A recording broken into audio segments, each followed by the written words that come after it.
وسلام على عباده الذين اصطفى أما بعد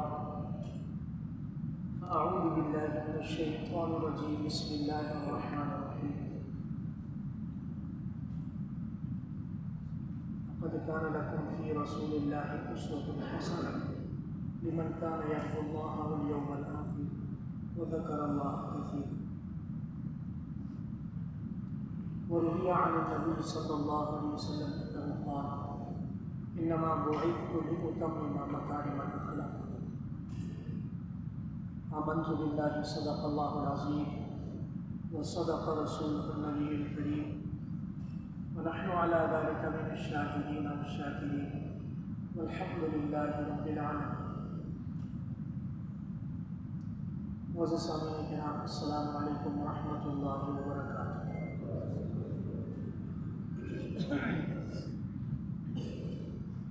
گزشتہ جمعے کو نبی کریم صلی اللہ علیہ وسلم کی خصوصیات، حضور کے اوصاف مبارکہ اور چند حضور کی بہترین عادات کا ذکر ہوا تھا، جس میں کچھ اخلاقی طور پر تھی اور کچھ پیدائشی طور پر تھی۔ اخلاقی طور پر جناب نبی کریم صلی اللہ علیہ وسلم سچ بولتے تھے، سچ کو پسند کرتے تھے، امانت دار، دیانت دار تھے، ذمہ دار تھے، مخلوق کا لحاظ کرنے والے تھے، رحمت للعالمین تھے۔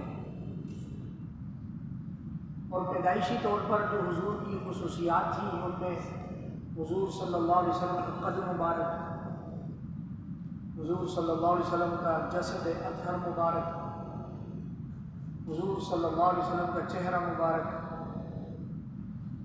اور جناب نبی کریم صلی اللہ علیہ وسلم کی داڑھی مبارک۔ میں نے گزارش کی تھی کہ جناب نبی کریم صلی اللہ علیہ وسلم کی ذات مقدس سے متعلق دو طرح کی خصوصیات ہیں۔ امتی کو چاہیے کہ ہر دونوں خصوصیات کو اپنائے۔ نمبر ایک، حضور کے اندر جو سچائی، دیانتداری، امانت داری، بہادری، شجاعت، حضور کا جہاد کرنا، یہ ساری حضور کی خصوصیات ہیں جو امت کے لیے چھوڑی۔ جی ہاں، یہ ساری نبی کریم صلی اللہ علیہ وسلم کی خصوصیات ہیں جو اپنی امت کے لیے حضور نے سنت چھوڑی ہے۔ سچ کوئی بولے گا تو وہ اپنے نبی کی سنت پر عمل کرے گا، کوئی امانت دار، دیانت دار ہوگا تو وہ اپنی نبی کی سنت پر عمل کرے گا۔ اسی طرح کوئی بہادر ہوگا تو وہ اپنی نبی کی سنت پر عمل کرے گا۔ کوئی سخی ہوگا وہ اپنی نبی کی سنت پر۔ اسی طرح اگر کوئی امتی جناب نبی کریم صلی اللہ علیہ وسلم کی سیرت طیبہ کا مطالعہ کرتے ہوئے حضور کے جسد اطہر کو کاپی کرنے کی کوشش کرے گا تو وہ بھی حضور کی سنت پر عمل کرے گا۔ ساتھ میں یہ گزارش کی تھی کہ ہمارا المیہ یہ ہے کہ ہم میں اگر ایک کمی پائی جاتی ہے تو ہم اس کو بیس بنا کر دوسری کمی کرتے ہیں۔ ایک غلطی ہے تو ہم بولتے ہیں بھائی یہ ہو گئی تو دوسری بھی کرتے ہیں۔ ایک گزارش اور مزید کی تھی کہ ہم میں سے اکثر لوگ جناب نبی کریم صلی اللہ علیہ وسلم کی زندگی کا مطالعہ نہیں کرتے۔ سچے پکے ہم سب عاشق رسول ہیں، لیکن ہم میں سے شاید ہی کسی نے نبی کریم صلی اللہ علیہ وسلم کی مکمل زندگی کا ڈیپلی اسٹڈی کیا، اور بہت مشکل ہے، ٹائم نہیں ہے۔ یہاں سے سنا، یہاں سے سنا، یہاں سے سنا، کچھ سچ سنا، کچھ مکس سنا، بس اس کو اپلائی کر دیا۔ جب کبھی زندگی میں موقع آتا ہے اور جناب نبی کریم صلی اللہ علیہ وسلم کا ذکر مبارک آتا ہے، وہاں تھوڑا سا ہم جھوم گئے اور بس اپنی ایکشن سے حضور سے محبت کا اظہار کر دیا، اور بس یہاں زندگی ختم۔ اور ہم یہ سمجھتے ہیں کہ ہم حضور کے امتی ہیں اور انشاءاللہ بخشائے جائیں گے، بس یہاں آ کر معاملہ ہمارا ختم ہو جاتا ہے۔ پھر ہم زندگی کی جس مصروفیت میں ہوتے ہیں اس کو ٹائم دینے لگ جاتے ہیں۔ کوئی کلائنٹ آیا تو اس کو دیکھتے ہیں، رشتہ دار آئے تو اس کو دیکھتے ہیں، اپنے بیوی بچے آ گئے تو ان کو دیکھتے ہیں۔ جناب نبی کریم صلی اللہ علیہ وسلم کا ذکر مبارک ہونے کے بعد، کچھ تھوڑی بہت محبت کا اظہار کرنے کے بعد یہ چیپٹر کلوز ہو جاتا ہے۔ حالانکہ نبی کریم صلی اللہ علیہ وسلم کی ذات مبارک اس کام کے لیے تو نہیں تھی کہ ان کا بس تھوڑا سا ذکر ہو اور باقی میجر جو ایکٹیویٹی ہے وہ اپنا کام ہے، بزنس ہے، ڈیلنگ ہے، فیملی ہے، واٹ ایور جس بھی ایکٹیویٹی میں آپ بزی ہیں، جناب نبی کریم صلی اللہ علیہ وسلم کا معمولی سا ذکر کیا اور کچھ محبت کا اظہار کیا اور چیپٹر کلوز۔ ایسا نہیں ہے، ایسے کام بنے گا نہیں۔ اگر حضور نے امت کے ساتھ یہ معاملہ کیا ہوتا نا تو پھر ہم یہ کہہ سکتے کہ ہمارے حضور نے ہمارا خیال کم رکھا، ہمارے لیے تڑپ کم رکھی، صحیح ہے؟ چنانچہ ہم بھی بس اتنا ہی رکھیں گے جتنا ہمارے نبی نے ہمارا خیال رکھا، جبکہ نبی کریم صلی اللہ علیہ وسلم نے اس روئے زمین پر بھی اور معراج کی رات کو عرش پر بھی اپنی امت کو نہیں بھولا، اپنی امت نہیں بھولے۔ حالانکہ نبی کریم صلی اللہ علیہ وسلم معصوم مستجاب الدعوات تھے، حضور کے معجزات ہیں، اور اس معجزے میں حضور کو یہ بھی معلوم ہوا کہ میرا یہ نواسہ حسین بن علی رضی اللہ تعالیٰ عنہما یہ شہید کیا جائے، تو نبی کریم صلی اللہ علیہ وسلم معراج کی رات ہر خاص مقام پر حج کرتے ہوئے تہجد میں نمازوں کے بعد اپنے خاندان کے لیے عافیت کی، سلامتی کی، ان کو فتنوں سے محفوظ رکھنے کی، ان کے لیے سونے چاندی اور جواہرات کی دعا کر سکتے ہیں۔ لیکن ہم یہ دیکھتے ہیں کہ نبی کریم صلی اللہ علیہ وسلم نے ایسا نہیں کیا۔ یا رب امتی یا رب امتی کا نعرہ دنیا میں بھی لگایا، اور جب حشر قائم ہوگی، قیامت قائم ہوگی، ساری دنیا پریشان ہوگی، انبیاء تک بولیں گے یا رب نفسی نفسی، یا اللہ میرا کیا بنے گا آج، اللہ میرا کیا بنے گا آج، اس وقت بھی نبی کریم صلی اللہ علیہ وسلم کی زبان مبارک سے نکلے گا یا رب امتی یا رب امتی، اللہ میری امت کا کیا بنے۔ زندگی پوری مکہ کی مشکلوں والی زندگی، مدینہ منورہ کی جہاد والی زندگی، معراج کی رات، خصوصی وہ مقامات جہاں پر حضور کو اللہ پاک کی طرف سے یہ اعلان ہوا کہ میرے نبی آپ دعا مانگیں ہم قبول کریں گے، وہ خصوصی لمحات سب کے سب نبی کریم صلی اللہ علیہ وسلم نے اپنی امت کے لیے وقف کیے۔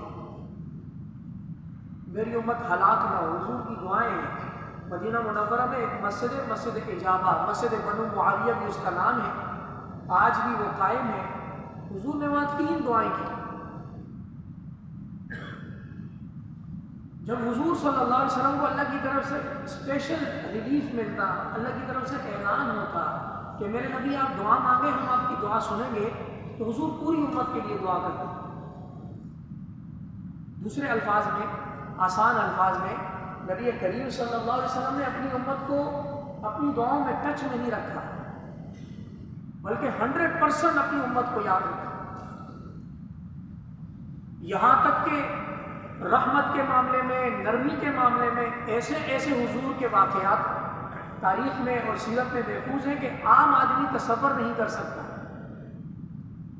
امت کو تعلیم اور تربیت دینے کی خاطر حضور صلی اللہ علیہ وسلم کا گریبان مبارک صحابہ کی بری ہوئی محفل میں ایک یہودی نے آ کر کھینچا اور اس نے چادر کو مروڑا، جو رومال اور چادر تھی اس کو مروڑا، حضور کا چہرہ لال ہوا۔ حضرت عمر کی غیرت کو جوش آیا، تلوار سوٹی، حضور نے اب تعلیم دی پوری امت کے لیے۔ حالانکہ انسان جب عام نارمل انسان جب پاور میں آ جاتا ہے پھر وہ ان چیزوں کا خیال نہیں کرتا، لیکن چونکہ وہ نبی کریم صلی اللہ علیہ وسلم ہے، ان کی ہر ایکٹیویٹی اللہ کی رضا کے مطابق انجام ہوتی تھی اور اس میں امت کے لیے سبق ہوتا تھا۔ حضرت عمر کو یہ ارشاد فرمایا، بھائی یہ یہودی ہیں، ان کو ان کا قرض واپس کر دیں، اور یہ جو تلوار نکالی ہے اس کے بدلے 5 درہم مزید دیں، تربیت دیں۔ مکہ مکرمہ میں 13 سال کی سخت ترین زندگی گزارنے کے بعد، 10 سال کی پردیسی گزارنے کے بعد، کوئی سوچے گا کہ بیت اللہ میں سے کہیں دور جا کر زندگی گزارے مجبور ہو کر؟ 10,000 سے زیادہ جانثاران صحابہ کے ساتھ داخل ہوئے اور عام معافی کا اعلان کر دیا۔ کس کی خاطر؟ امت کی خاطر۔ اگرچہ وہ کافر مشرک تھے لیکن تھے تو حضور کی امت ہی، حضور ان کے درمیان نبی بنا کر بھیج دیے گئے، وہ مانے یا نہ مانے ہے حضور کی امت۔ چنانچہ اعلان کیا جو میرے دیرین و دشمن تھے وہ سب معاف ہیں، جو ان کے گھروں میں داخل ہو کر اندر سے کنڈی لگا دے وہ معاف ہے، جو مطاف تک پہنچ جائے وہ معاف ہے، جو اپنے گھر میں داخل ہو کر جنگ سے بچنے کی کوشش کرے سب معاف۔ یہاں تک کہ بعض لوگوں کو یہ خیال ہو گیا کہ حضور کے جو علاقہ ہے مکہ مکرمہ، اما الرجل فادرکتہ رغبۃ فی قریتہ، الفاظ، بعض لوگوں کو یہ برا گمان ہو گیا کہ حضور صلی اللہ علیہ وسلم پر مکہ کی محبت غالب آ گئی، اپنے علاقے کے لوگوں کو معاف کر دیا۔ حالانکہ حقیقت معاملہ کچھ اور، وہ ساری کی ساری امت اگر اس دن ماری جاتی تو سارے جہنم میں جاتے۔ نبی کریم صلی اللہ علیہ وسلم رحمۃ للعالمین، حضور صلی اللہ علیہ وسلم نے سب کو معاف کیا، دسیوں سینکڑوں لوگ ایمان لے آئے، جہنم سے بچ کر جنت میں جانے والے بن گئے، فائدہ ہو گیا۔ الغرض، جب نبی کریم صلی اللہ علیہ وسلم نے امت کی خاطر تکالیف برداشت کی، امت کی خاطر پاور کے موقع پر اپنی پاور کا اظہار بھی نہیں کیا، سب کچھ اس امت کی خاطر کیا۔ امت کا معاملہ یہ ہے کہ اپنے نبی کی زندگی کو کبھی مکمل پڑھا ہی نہیں۔ اس امت سے دم بھروا دو بس، جب نام محمد آئے صلی اللہ علیہ وسلم تو یہ امت جھوم جائے، اور کچھ نہ کرواؤ اس سے بولو مارکیٹ میں سچ بولو، یہ امت نہیں بولے۔ حضور نے فرمایا جو قسم کے ساتھ اپنا مال بیچتا ہے وہ کم قسم اس کے مال کی برکت بھی ساتھ لے جاتا ہے۔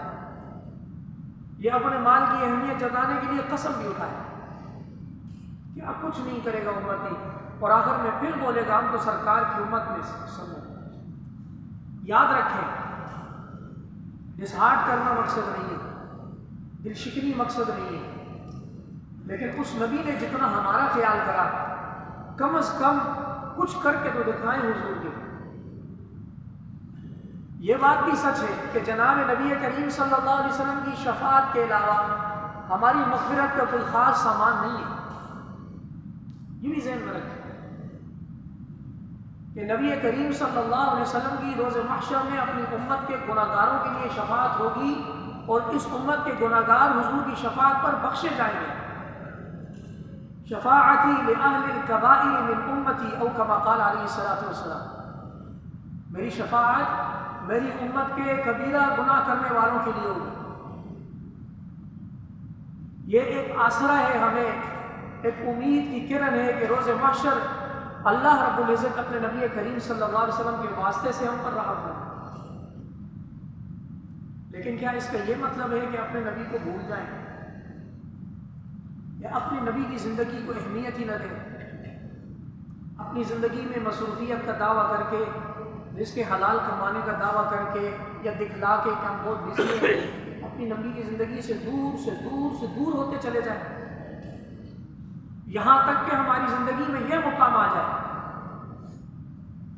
دوبارہ سنیں، زندگی میں مصروفیت کا بہانہ بنا کر، دین میں آسانی کا بہانہ بنا کر، اولاد کے لیے رزق حلال کمانے کا سہارا لے کر رفتہ نبی کی زندگی سے اتنے دور ہو جائیں کہ ہم آخر میں آ کر کہیں کہ یہ تو داڑھی پہ ایک ایکسٹرا سنت ہے۔ یاد رکھیں، اس کا مطلب ہے ہم بہت دور چلے گئے۔ ہم نے حضور صلی اللہ علیہ وسلم کی اخلاق، عادات، حضور کا سچا ہونا، دیانتدار ہونا، امانتدار ہونا، حضور صلی اللہ علیہ وسلم کا اپنے جسد اطہر کو اللہ رب العزت کے لیے سنوارنا، خوشبو لگانا، اپنے بالوں کا خیال کرنا، حضور صلی اللہ علیہ وسلم کی بدن سے بدبو کا نہ آنا، یہ ساری سنتیں ہیں۔ اور اسی طرح چہرے مبارک، چہرے انور پر داڑھی مبارک کو سجانا، یہ سب حضور کی سیم سنتیں ہیں، ان میں کوئی فرق نہیں ہے۔ ہم اپنے نبی کی زندگی سے دور ہوئے اور عام آ کر اس مقام پر پہنچے کہ ہم آ کر یہ کمنٹ کریں کہ یہ تو دیندار اور مولوی لوگ تو داڑھی کے پیچھے ہی پڑ گئے، تو سمجھ جائیں ہم بہت دور ہیں، واللہ ہم بہت دور ہیں۔ اگر ہمیں سچا عشق ہوتا، نبی کریم صلی اللہ علیہ وسلم سے لگن ہوتی، شیطان کے ہاتھوں ہم یرغمال نہ ہوتے، تو ہم حضور کی سچائی، دیانتداری، بہادری کو بھی اپناتے، اور حضور صلی اللہ علیہ وسلم کے جو جسد مبارک کی سر سے لے کر پاؤں تک صفائی کی، خوشبو کی، عبادت کے وقت نکھرنے اور سنورنے کی اور چہرے پر داڑھی سجانے کی سنت کو ہم ایکسٹرا نہ سمجھیں۔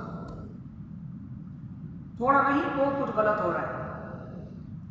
کسی کے ذہن میں شاید یہ خیال آئے ادھر فلسطین میں مسلمانوں کو مارا جا رہا ہے، معاشی حالات ابتر ہیں اور مولوی صاحب کو بنیادی سنتوں کی پڑی ہوئی ہے، تو اچھی طرح ذہن میں رکھ لیں، واللہ یہیں سے ہمارا دوری کا راستہ طے ہوا، شروع ہوا۔ تھوڑے تھوڑے ہم حضور سے دور ہوتے گئے، سنت سے دور ہوئے، قرآن سے دور ہوئے، زندگی میں اس روئے زمین اور عالم میں آج ذلیل و رسوا ہوں۔ تو میں آپ سے درخواست کروں گا کہ اپنے نبی صلی اللہ علیہ وسلم کی زندگی کا مطالعہ کریں، اور میں آپ کو یہ درخواست نہیں کروں گا کہ کسی خاص فرقے کی کتاب آپ مطالعہ کریں۔ صحاح ستہ میں امام ترمذی رحمہ اللہ کا نام ہے، امام بخاری، امام مسلم، ان لوگوں کے بعد امام ترمذی کا مقام آتا ہے، جو فرقہ واریت کے اس عذاب سے بہت پہلے زمانے میں گزرے ہیں۔ انہوں نے ایک کتاب تصنیف کی ہے شمائل ترمذی، جس میں جناب نبی کریم صلی اللہ علیہ وسلم کی خصوصیات اور اوصاف کا ذکر ہے۔ اس کا ترجمہ اصل عربی زبان میں، اس کا ترجمہ ہر زبان میں موجود ہے۔ آپ میں سے ہر ایک کے پاس انٹرنیٹ کا ایکسیس ہے، موبائل میں PDF ہو سکتا ہے، آپ اپنے لیپ ٹاپ یا ڈیسک ٹاپ پر آپ انسٹال کر سکتے ہیں۔ اپنے نبی کریم صلی اللہ علیہ وسلم کے جسم مبارک کو اور حضور کی خصوصیات کو پڑھنا شروع کریں، ورنہ مجبوری کا بہانہ نہیں چلے گا۔ بزنس کا آلریڈی مندی چل رہی ہے، کہیں کوئی کاروبار چمک نہیں رہا، 4-5 سال ہو گئے بھائی، خسارہ ہے خسارہ ہے خسارہ ہے۔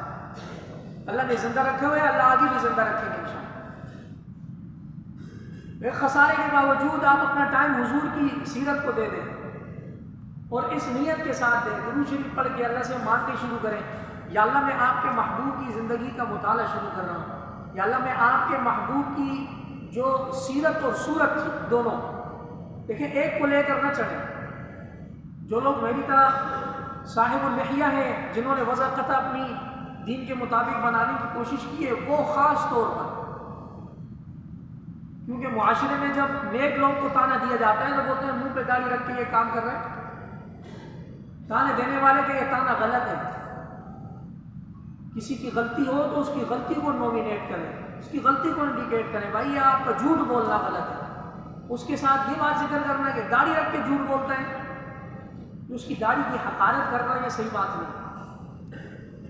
اور میری درخواست ہے ان لوگوں سے کہ جنہوں نے اپنے حلیے کو نبی کریم صلی اللہ علیہ وسلم کے مطابق ڈالنے کی کوشش کر دی ہے، چہرے پہ داڑھی آ گئی ہے، کرتا قمیض پہنے ہوئے، سر پہ ٹوپی رکھی ہوئی ہے، گویا کہ دیندار نظر آ رہے ہیں میری طرف، واللہ ان کے سامنے ہاتھ جوڑ کر درخواست ہے کہ وہ زندگی میں کبھی پبلک پلیٹ فارم پر کبھی غلطی نہ کریں۔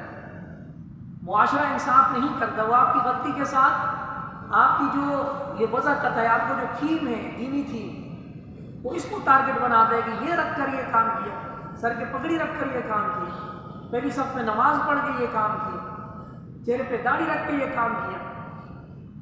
زیادتی کرنے والوں کی زیادتی اپنی جگہ پر، لیکن دیندار کو چاہیے بہت خیال کریں، بہت خیال کریں۔ زندگی کا نہیں پتہ کب شام ہو جائے۔ جب وہاں دربار میں حاضری ہوگی تو شیطان کا ایک جملہ یاد رکھیں، جب وہ راندہ درگاہ ہوا، جب اللہ کے دربار سے مطرود ہوا، اس کو لعین کر کے نکالا گیا، تو اس نے اللہ کو چیلنج دیا، فَلَيُغَيِّرُنَّ خَلْقَ اللَّهِ، اے اللہ جس مخلوق کے لیے آپ مجھے اپنے دربار سے نکال رہے ہیں، آدم علیہ السلام اور اس کی نسل کے لیے آپ مجھے نکال رہے ہیں، میں ان کو اتنا مجبور کروں گا کہ یہ تیری بنائی ہوئی خلقت اور تیری بنائی ہوئی چہرے میں یہ تبدیلی کریں، 5واں پارہ سورہ نساء، قرآن مجید کسی عالم یا کسی مولوی صاحب کی بات نہیں ہے، اللہ رب العزت کا کلام ہے۔ فَلَيُغَيِّرُنَّ خَلْقَ اللَّهِ، کہ اللہ تیری تخلیق کو یہ تبدیل کریں گے، میں ان کو یہاں تک لے کر جاؤں۔ میرے معزز سامعین کرام، جناب نبی کریم صلی اللہ علیہ وسلم کی خصوصیات ہیں، معجزات ہیں۔ انسان جب محبت میں، عشق میں، تڑپ میں حضور کی، جب حضور صلی اللہ علیہ وسلم کی تڑپنے کی کیفیت کو سامنے رکھ کر جب ان کا مطالعہ کرتا ہے تو انسان کے رونگٹے کھڑے ہوتے ہیں۔ مستند معجزات ہیں، دنیا کو دنگ کرنے کے لیے کافی ہے کہ وہ نبی برحق تھے، نبی آخر الزمان تھے، ان کی زندگی سب سے اعلیٰ زندگی، ان کی سیرت سب سے اعلیٰ سیرت، ان کی صورت سب سے اعلیٰ صورت۔ جناب انس بن مالک رضی اللہ تعالیٰ عنہ فرماتے ہیں، حضور صلی اللہ علیہ وسلم جس دن مدینہ منورہ تشریف لائے، قباء سے مدینہ منورہ تشریف لائے، تھوڑا سا فاصلہ ہے، قسم اٹھاتے ہیں کہ واللہ مدینے کا ذرہ ذرہ حضور کی آمد پر روشن ہو گیا۔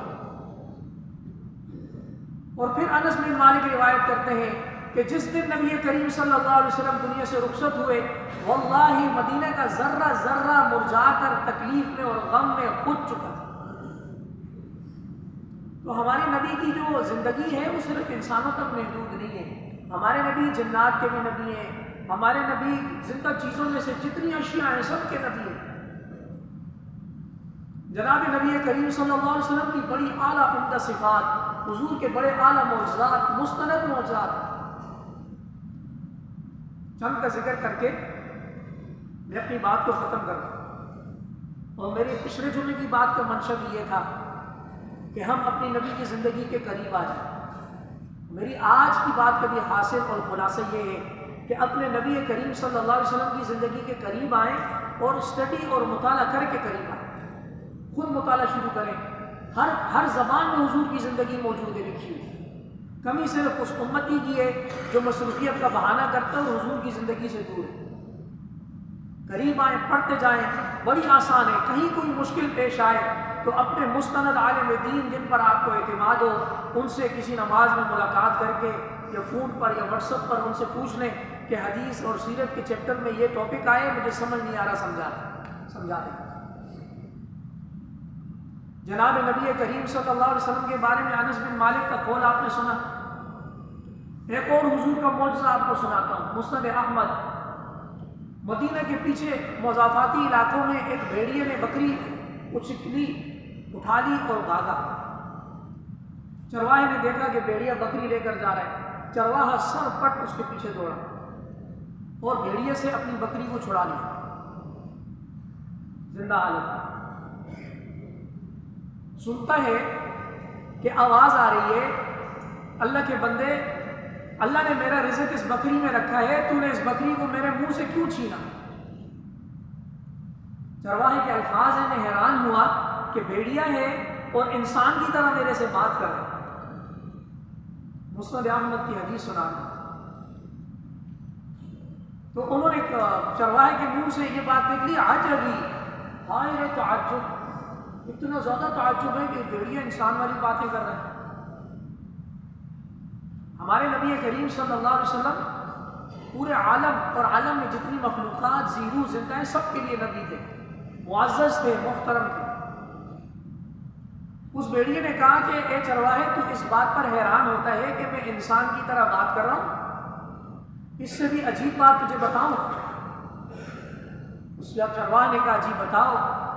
اس نے کہا محمد بے یثرب، نبی آخر الزمان مدینہ میں آ چکے ہیں۔ بہت بڑی بات ہے، محمد صلی اللہ علیہ وسلم بے یثرب، یثرب مدینہ کا پرانا نام ہے۔ آپ حیران ہوتے ہو کہ میں آپ کو بول رہا ہوں، آپ نے میرے منہ سے بکری چھین لی، میری رزق اللہ نے اس بکری میں رکھا ہے۔ چلو کوئی بات نہیں، اس سے بھی عجیب بات بتاؤں آپ کو کہ محمد صلی اللہ علیہ وسلم یثرب میں آ چکے ہیں۔ بڑی بات ہے۔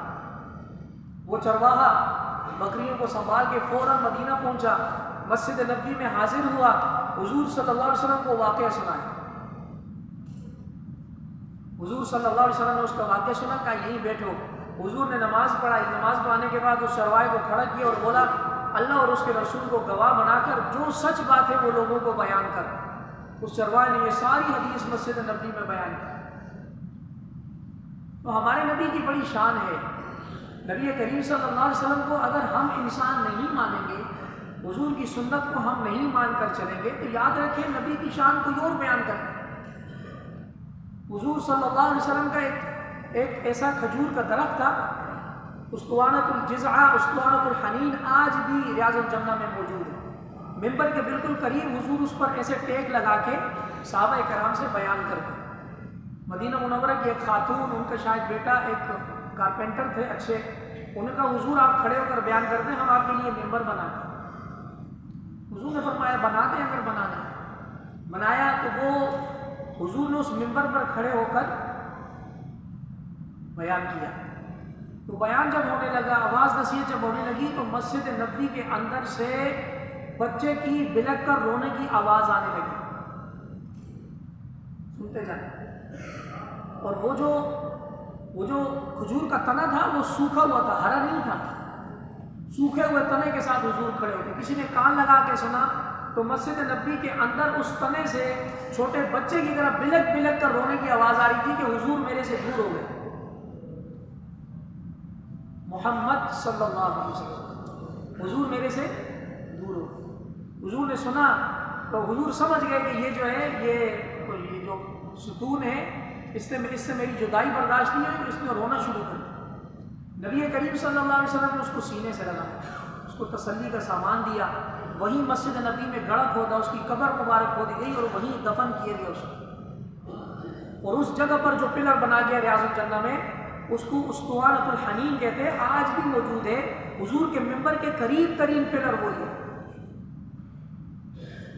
نبی کریم صلی اللہ علیہ وسلم کی ذات اقدس بڑی کرامت والی، بڑی برکتوں والی ذات ہے۔ امتی نادان کو معلوم نہیں اس میں کیا رکھا ہے، سمجھ آئے یا نہ آئے، حضور کی زندگی کا مطالعہ بھی کریں اور حضور کی سیرت اور صورت، دوبارہ سنیں، حضور کی سیرت اور صورت دونوں کو اپنانے کا ارادہ کریں۔ اللہ کریم میری اور آپ کی مدد فرما دے۔ وآخر دعوانا ان الحمد للہ رب العالمین۔ سنت ادا کریں۔